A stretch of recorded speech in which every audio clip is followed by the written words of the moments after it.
What's up guys, Houndish here. We've got the weekly reset for Destiny 2 and a patch this week which has just dropped, so we get the official patch notes with the changes that are now live in the game. That does affect a bunch of different reward elements, so we'll break down what Bungie has spoken about. There are a couple of other updates from Bungie here too, and as we go into the week, of course, they've launched Iron Banner, so we're going to see how that plays out. We'll cover some of the rewards, updates, vendor stuff, and more in this video, and then, as always, we've got the Eververse refresh. Bungie did at least add a few of the juicier exotic items into the pool for the store in Ash and Iron, so we'll see if we get anything nice this week on that front, and indeed how all of the changes play out. So if you find the video helpful, do us a massive favor and hit subscribe. There are a lot of viewers on this channel who regularly watch but have not yet done that, so if you feel like helping me out in these difficult times, that would be very much appreciated. Despite everything going on, I do thoroughly appreciate all the support you guys are showing. Cheers for that. I will do my best to continue dropping updates on Destiny 2. Now though, let's get into it. Initially this week, at the core of the game, of course, not much changes outside of Iron Banner being introduced. We do have new weekly challenges and things, as well as featured portal rewards, so you can check out all of that stuff in the normal way. Next up though, as part of the patch today, Bungie actually recognized the Iron Banner conversation. So they say, we've heard your feedback on the current Iron Banner armor set, as well as the overall state of unique and compelling earned rewards. The overall balance in paid and earned armor cosmetics is off for this season, and we're aiming to adjust our approach to earned rewards in the future. So, in the short term, today, we'll be changing the visuals of the Iron Banner's Iron Beryllium, if that's how you say it. Basically, it will instead use the visuals from the upcoming Ancient Majesty set. So, they say the set's original visuals will be available at a later date, but the Ancient Majesty set will now become the Iron Banner set and will not be made purchasable in the Eververse store. There will be a temporary issue where the guild will still show the Iron Beryllium set icons, but this will be fixed in a future patch. They also say, we note the theme of the set's name and bonuses may not match the new visuals, and we'll aim to update this as well. In addition to last week's incremental Ash and Iron reward increases, we're also working on bigger improvements to progression via the portal on top of the changes that are going live today, and they'll share future details about that in the near future. But yeah, there we go. We won on that front, essentially. I mean, it's pretty much the only win Bungie could really get, considering what happened and the anger in the community about this armor set. So that's a preview right there of what the Iron Banner armor will actually look like with the update that Bungie have introduced today. So really good change. I know some folks will still be angry, but credit where it's due. Bungie have done something about it, so give me your thoughts about it, and it certainly makes the Iron Banner armor potentially more appealing, I would say, for a lot of players. So let me know what you think. Otherwise, we get the patch changes today. So, firstly, they say the featured armor scoring bonus is now granted to all players by default, no matter what gear they're wearing. So, you don't have to wear new gear to get all of the benefits in terms of scoring. Otherwise, they've reduced the modifier bonus requirements to hit B and higher grades slightly, from 200 to 399, and significantly from 400 to 499, and getting a B or B plus in 3 to 499 will now give you at least a +1 power upgrade, and getting an A or A plus in 450 to 499 now gives a +2 upgrade. Otherwise, Grandmaster portal activities will no longer remove revive tokens when the timer hits 0, and scores in portal activities above 1.25 million now grant tier 5 completion rewards for platinum reward ranks and above. There's sometimes an issue where instead of a tier 5 engram, a tier 4 engram will show in the activity customization screen, but players should still receive tier 5 rewards if they reach a score above that threshold. So some good changes there, no doubt. Of course, there will be more changes coming to power at another point in the future. I think Bungie, like I said, need to go for bigger jumps in power per drop, but it's another general improvement.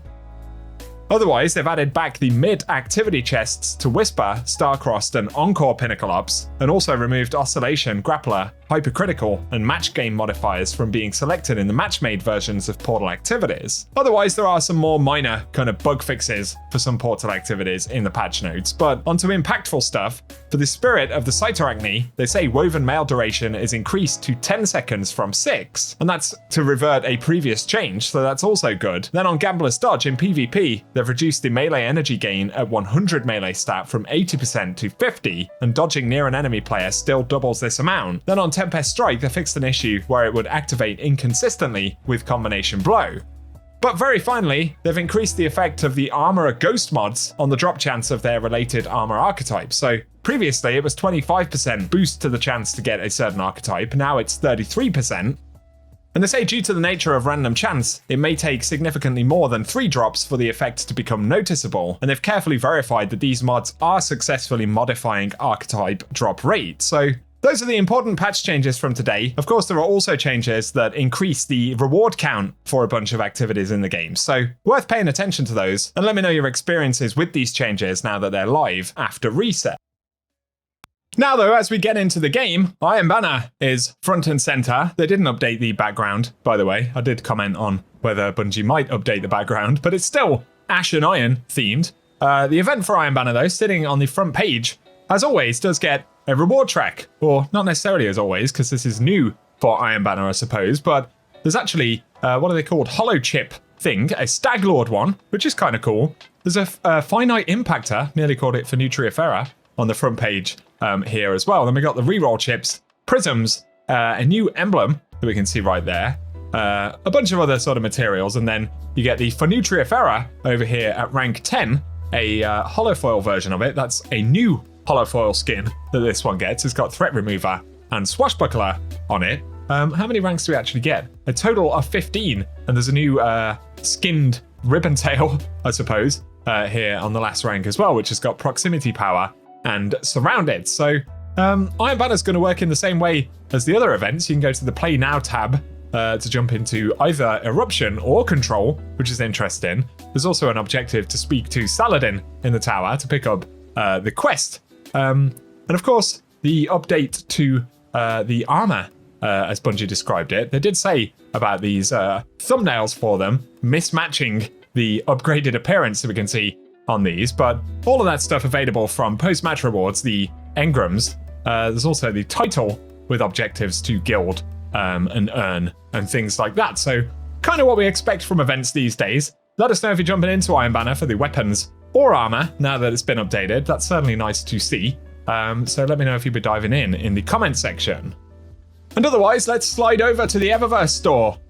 Right here for the week. We'll focus on Bright Dust stuff. We've got the Pick a Card multiplayer emote for 4,250 Bright Dust on the front page from back in Season of Defiance right there. There's also boots from one of the armor ornament sets this season. If you're adding these to collections piece by piece, they are 1,200 Bright Dust. And then we've got the Wolven Storm exotic ship, a very curious looking thing indeed. That one's up for 2,000 Bright Dust. And then we have the Hourglass projection on the front page. Argent Teratorn, which of course we see frequently in the Eververse store, as well as a Rebus Glance available this week if we ever get the preview to load. Looks like it's not happening for the moment because I'm flying into the tower, but those are 300 Bright Dust. Then let's move over to the main Bright Dust section. We've got the Take a Seat exotic multiplayer emote for 4,250 Bright Dust right there. Bungie going all in on the emotes and stuff. Let's scroll over to the store again. I swear they told us they would stop taking us out of menus when we load into destinations. Otherwise, boots from the Malware set this week for 1,200 Bright Dust, if you're fancying some Vex themes. Otherwise, there is the Celestial Shell exotic ghost for 2,850 Bright Dust. Then we have the Constellation Tracer exotic ship. That is a new one this season. Kind of basic, but I guess kind of different or interesting in a way for 2,000 Bright Dust. Otherwise, there is Bright Nostalgia for the exotic Sparrow. We're now loaded into the tower, so I'm not sure why they're not loading now. We're not going to mess around. If you like the look of it, it's 2,500 Bright Dust. And then we've got the Sweet Spoken ornament for Ergo Sum for 1,250 Bright Dust. Yeah, it looks like the previews are just totally breaking down. Oh, there we go. Of course, that was a new one for Season of Reclamation as well. Otherwise, there is the Muffin Top projection for 1,500 Bright Dust. And the second page of shaders this week has Amethyst Veil available right there. We also have Oiled Gunmetal. Once again, these will always be 300 Bright Dust. Jacarina as well from back in the day. Wow, that looks different to how I remember it. Otherwise, finally we have Shifting Crossphase available this week too.